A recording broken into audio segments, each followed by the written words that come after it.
Okay, here's a few facts about the Northern Lights.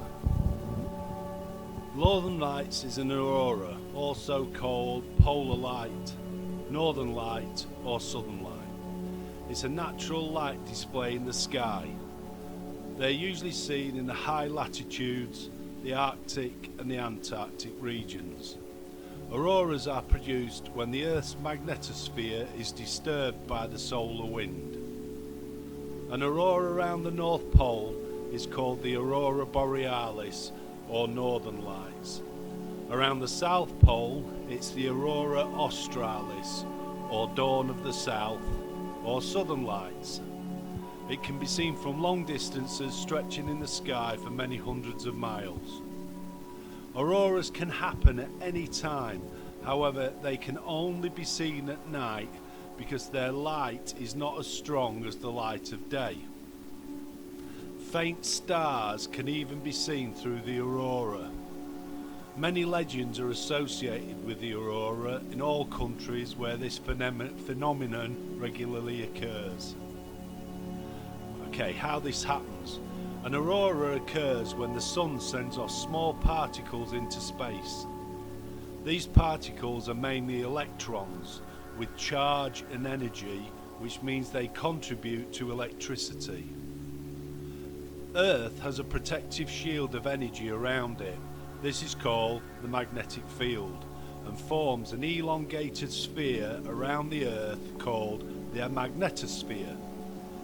The Earth's magnetic field keeps off most of the solar wind. At high latitude areas, polar areas, the magnetic field is vertical. It does not keep off particles of the solar wind which can come from the magnetosphere and hit the particles of the Earth's atmosphere.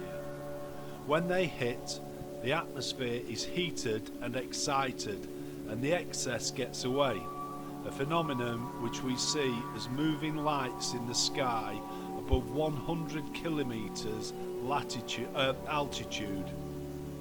An aurora can be especially bright following a solar flare or coronal mass ejection, and when the charged particles rip through the electromagnetic field because of their power.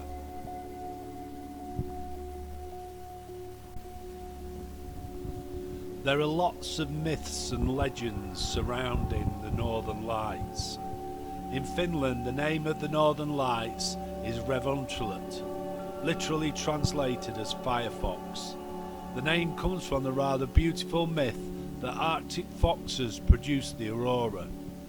These firefoxes would run through the sky so fast that when their large furry tails brushed against the mountains, they created sparks that lit up the sky.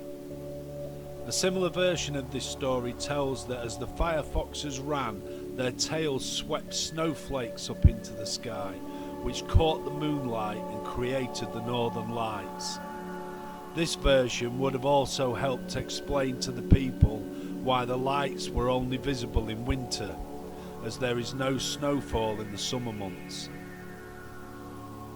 These complex mythologies were by no means the only ones to take root in Norse societies.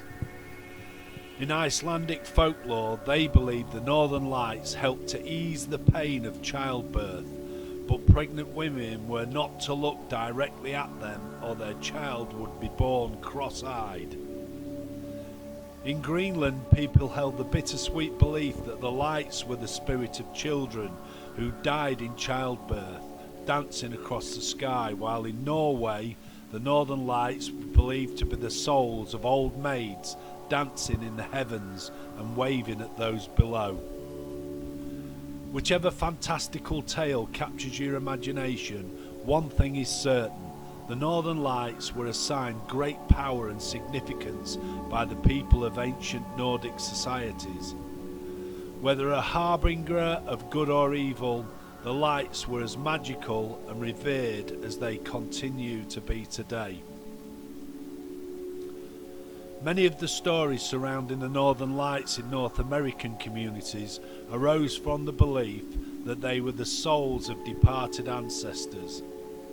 It was even believed that the lights might be the spirit of the animals they hunted. But not all North American legends painted the Northern Lights as quite so benevolent. Some Native American stories depict the Northern Lights as torches held by the spirits who were tasked with leading the souls of the recently deceased over the abyss to the land of brightness and plenty. To communicate with the people on Earth, they believed the Northern Lights made a whistling sound, which was to be answered by humans with whispers.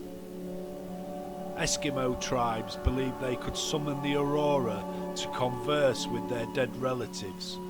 Cree Indians believed strongly in the circle of life. They also believed the lights were a way of communicating with their ancestors. And when dogs barked at the lights, it was because they recognized their lost companions. The Menominee Indians of Wisconsin believed that they were gentle giants fishing at night, and that the lights were created by their torches as they fished. The Inuits of northern Greenland believed the lights were the spirits of the dead playing celestial games with a walrus skull, while other local Inuit communities believed walruses were playing games with human skulls. These are just a few of the omens, myths and legends surrounding the Aurora Borealis.